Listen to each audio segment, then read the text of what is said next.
Formal nang sinimulan ang naval exercise ng Philippine at US Navy kasama ang ilang pang observer countries.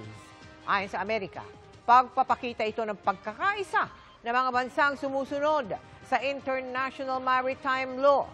Nakatutok si Rafi Tima. Formal na binuksan ang sama-sama naval exercises sa pagitan ng Philippine Navy at US Navy. At ngayong taon, 8 bansa ang kasama, ang Amerika, Japan, France, Australia, Canada, United Kingdom at New Zealand at Indonesia bilang observers. Sabi ng Amerika, ang naval exercise ay pagpapakita ng pagkakaisa ng mga bansang sumusunod nila sa International Maritime Law.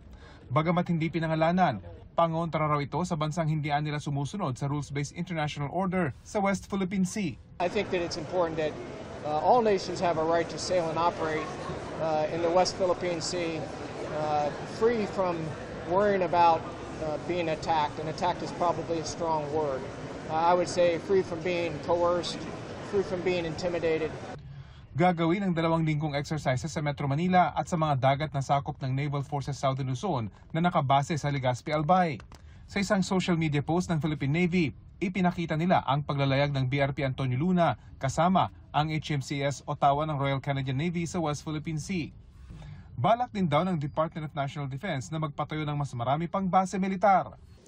Bukod sa mga bagong base militar at tuloy-tuloy na interoperability training sa ibang bansa, patuloy daw ang pagpapaigting ng Philippine Navy sa kanilang kakayahan sa pamamagitan ng mga bagong kagamitan. Pero ang mga ganitong hakbang hindi raw paghahanap ng gulo, kundi paninigurong mapapanatili ang kapayapaan. Para sa GMA Integrated News, Rafi Tima, nakatutok, 24 oras. Mga kapuso, kasama nyo kami 24 oras. Mag-subscribe sa GMA Integrated News sa YouTube. Sa mga kapuso abroad, bisitahin ang GMA Pinoy TV at www.gmanews.tv.